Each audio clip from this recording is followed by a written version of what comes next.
اعوذ باللہ من الشیطان الرجیم بسم اللہ الرحمن الرحیم۔ السلام علیکم معزز حاضرین سرکار حضور غریب نواز رحمۃ اللہ علیہ، آپ سب کو ذی الحجہ کے پاک مہینے کی بہت بہت مبارکباد ہو۔ اللہ پاک ہم سب کو اس کرونا مرض سے نجات عطا فرمائے اور اس وبائی مرض سے ہمیں اور ہمارے اہل و عیال کو محفوظ فرمائے، حضور نبی کریم صلی اللہ علیہ وسلم کے صدقے میں آمین۔ آج میں پھر آپ کے سامنے 18 ذی الحجہ کے دن یہ انیس الارواح کی 8ویں مجلس لے کے حاضر ہوں۔ ہمیشہ کی طرح آپ سے دعاؤں کا طلبگار ہوں۔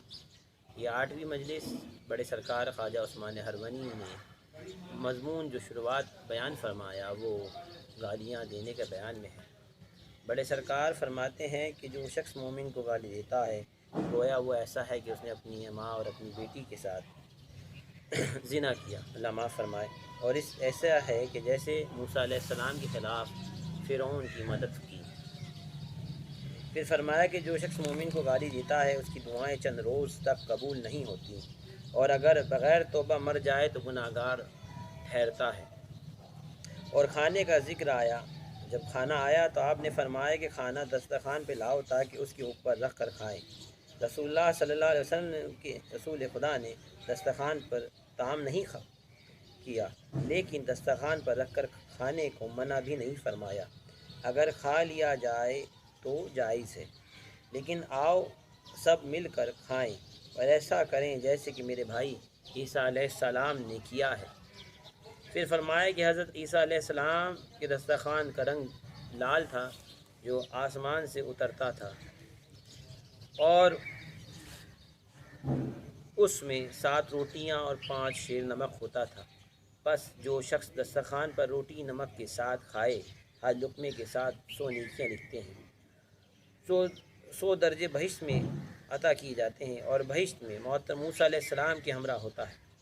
اور جو شخص سرخ دسترخوان پر نمک کے ساتھ روٹی کھاتا ہے اسے بہشت میں ایک شہر ملتا ہے، اور جب روٹی کھانے سے پہلے فارغ ہوتا ہے خدا تعالیٰ اس کے تمام گناہ بخش دیتا ہے، آمین الحمدللہ۔ پھر فرمایا کہ خواجہ مودود حسن رحمۃ اللہ علیہ کی زبانی سنا ہے کہ جو شخص سرخ دسترخوان پر روٹی کھاتا ہے خدا تعالیٰ اسے نظر رحمت سے دیکھتا ہے۔ پھر فرمایا کہ شمس العارفین، اور یہ نام ان کا رسول اللہ صلی اللہ علیہ وسلم کے روضہ مبارک سے پڑھا۔ یہ اس طرح پر ہوا کہ جس روز نبی کریم صلی اللہ علیہ وسلم کے روضے پر پہنچے اور سلام کیا تو آواز آئی، علیکم السلام یا شمس العارفین، اے شمس العارفین تجھ پر سلام ہو۔ اور یہی واقعہ حضرت امام ابو حنیفہ رضی اللہ تعالیٰ عنہ کے ساتھ گزرا کہ جب وہ نبی کریم صلی اللہ علیہ وسلم کے روضے پہ حاضر ہوئے تو انہوں نے سلام کیا، السلام علیکہ یا مرسلو، اے مرسلو کے سردار، مرسلین کے سردار، اے مسلمانوں کے سردار۔ تو ان کو جواب ملا، وعلیکم السلام یا امام المسلمین، کہ یہ مسلمانوں کے امام، وعلیکم السلام۔ پھر فرمایا کہ خواجہ بایزید بستامی علیہ رحمۃ اللہ علیہ کا خطاب سلطان العارفین آسمان سے تھا۔ چنانچہ ایک رات آدھی رات کی وقت اٹھ کر مکان کی چھت پر آ کر خلقت کو سویا دیکھا اور کسی شخص کو جاگتے ہوئے نہ پایا، تو خواجہ صاحب کے دل میں یہ خیال گزرا کہ افسوس ایسی باعظمت درگاہ میں بیدار اور مشغول کیوں نہیں ہے۔ چاہا کہ خدا تعالیٰ سے ساری خلقت کے جاگنے اور مشغول ہونے کی دعا کریں۔ پھر دل میں خیال آیا کہ شفاعت کا مقام سرور کائنات صلی اللہ علیہ وسلم کا ہے، مجھے کیا مجال ہے کہ ایسی درخواست کروں۔ جو نہیں کہ دل میں خیال پیدا ہوا، غیب سے آواز آئی کہ بایزید، جو تو نے ادب بجا لایا اور جس قدر تو نے ادب کا ملحوظ رکھا، تیرا نام خلقت میں ہم نے سلطان العارفین رکھ دیا۔ پھر فرمایا کہ احمد معشوق رحمۃ اللہ علیہ کے ساتھ بھی ایسا ہی ہوا تھا کہ ایک دفعہ آپ جاڑے کے موسم میں چلے کی رات نصب شب قریب جب باہر نکلے تو پانی میں چلے گئے اور دل میں ٹھان لی جب تک کہ مجھے معلوم نہ ہو جائے گا کہ میں کون ہوں ہرگز پانی سے باہر نہیں نکلوں گا۔ آواز آئی کہ تو وہ شخص ہے جس کی شفاعت سے قیامت کے دن بہت سے آدمی بخشے جائیں گے، انہیں اپنے مقام کا علم ہو گیا بفضل تعالی۔ شیخ احمد نے کہا، میں یہ بات پسند کرتا، مجھے معلوم ہونا چاہیے کہ میں کون ہوں۔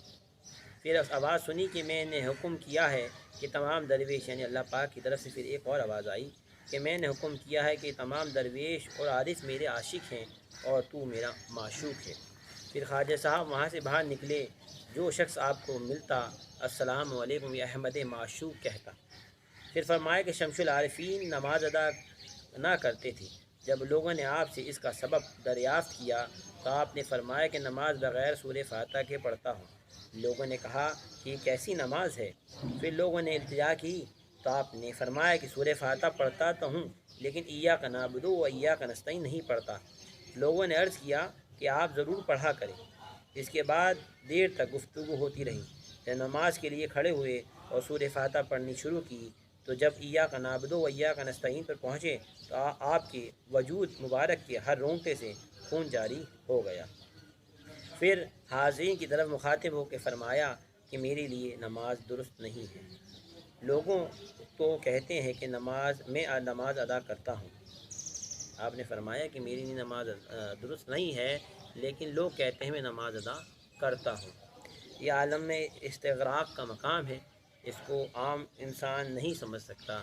جو صحابہ بزرگوں کی صحبت میں بیٹھا ہے یا اپنے پیر کے عطا سے اس بات کو سمجھ سکتا ہے، جو حضرت حسین منصور حلاج کے نعرے ان الحق کو سمجھ سکتا ہے، جو بایزید بستامی کے قول کو سمجھ سکتا ہے، جو غوث پاک میرا محی الدین عبد القادر کے اس جملے کو رحمۃ اللہ رضی اللہ تعالیٰ عنہ کے جملے کو سمجھ سکتا ہے کہ تمام اولیوں کے سر پر میرا پائے مبارک ہے، تو وہی اس چیز کو سمجھ سکتا ہے۔ یہ عام انسان کے فہم اور سمجھ کی بات نہیں ہے۔ مثال کے طور پہ میں آپ کو ایک بات بتاتے ہوئے، اس مجلس یہاں ختم ہوتی ہے تو ایک بات بتاتے ہوئے ختم کرتا ہوں۔ یہ نبی کا حدیث قدسی ہے کہ اللہ پاک فرماتا ہے کہ ایک وقت ایسا آتا ہے کہ میرا بندہ جو کہتا ہے وہ میری زبان ہوتی ہے، جو وہ دیکھتا ہے وہ میری آنکھ ہوتی ہے، جو وہ کرتا ہے وہ میرے ہاتھ ہوتے ہیں۔ تو جو شخص جو بزرگوں کی یہ قول ہے اس کو آپ اس حدیث قدسی کی روشنی میں رکھ کے دیکھیں گے تو آپ کو سمجھ میں آئے گا، لیکن تب ہی سمجھ میں آئے گا جب آپ کسی صاحب دل کی مجلس میں کچھ وقت گزاریں گے تو اللہ تعالیٰ اپنے رازوں سے آپ کو انشاءاللہ واقفیت فرمائے گا۔ اور یہ وہ معرفت ہے کہ جو اللہ تعالیٰ اپنے بندوں کی دلوں میں امانت کے طور پر رکھتا ہے۔ حضرت ابو ہریرہ رضی اللہ تعالیٰ عنہ سے یہ حدیث مروی ہے کہ نبی کریم صلی اللہ علیہ وسلم نے فرمایا کہ اخلاص کا دوسرا نام معرفت ہے۔ اخلاص اللہ تعالیٰ کے رازوں میں سے ایک راز ہے جو وہ اپنے بندوں کے دل میں امانت کے طور پہ رکھتا ہے۔ تو جس دل کو اللہ تعالیٰ اس کا صاحب صلاحیت سمجھتا ہے اس کو وہ امانت عطا فرما دیتا ہے۔